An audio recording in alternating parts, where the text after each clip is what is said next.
So if you do have other questions about who I am or where I came from, what I'm doing, go ahead and ask. I'm happy to tell you. Mostly who I am is a husband and a father, and that's where my priorities lie. And as we work into what I'm talking about here, that's really why I'm doing what I'm doing, to make sure that my children have the same opportunities that this kid that grew up on welfare had. So from welfare to lieutenant colonel, running for Congress, working for the airlines, I think I've done all right.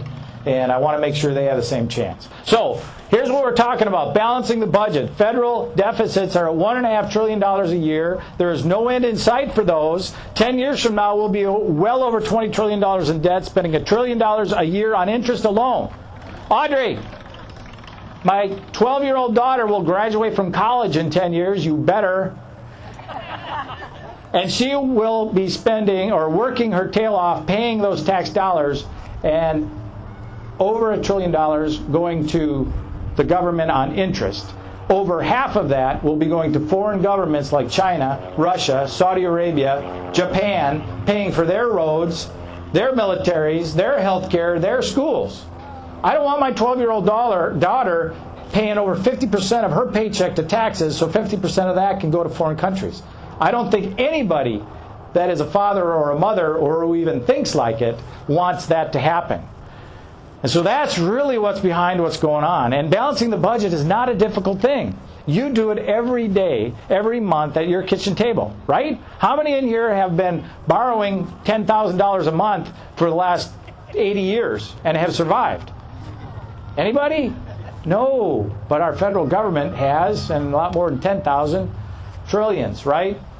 Balancing the federal budget is easy. 3 ways. Well, 1, you cut spending. That's the first thing we need to do. It doesn't matter how much we grow the revenue. If we do not get spending under control, it'll never be balanced. So the first thing we need to prioritize is cutting spending. After that, we have to grow revenue. At the same time, really, I'm going to prioritize spending cuts, but we have to grow revenue. And how do we do that? Is through growing jobs.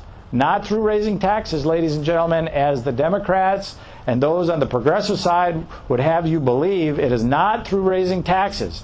Raising your taxes will only lower revenue over time. There'll be a small bump, about a year and a half, a little bit extra revenue, but in the long run, higher taxes from where we're at right now is only going to reduce the tax revenue and make it worse.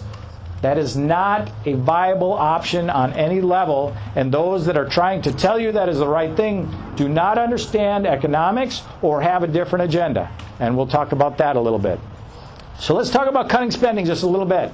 3 ways of doing it. 1, efficiency. This is the 21st century. You can do things better and cheaper. Now, I want to know how many small business owners out there. Small business owners, got several. I want you to think back 5 years from now and think back to your business and how you were doing things. Are you any more productive or more efficient today than you were 5 years ago? Are you doing business better and smarter today than you were 5 years ago? And if you weren't, could you still be in business?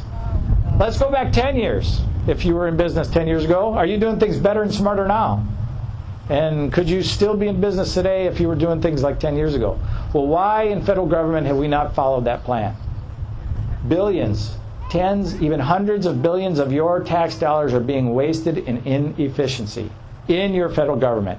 And it just takes congressmen and women like me to go up there and put some effort into the process to wring out the savings in efficiency.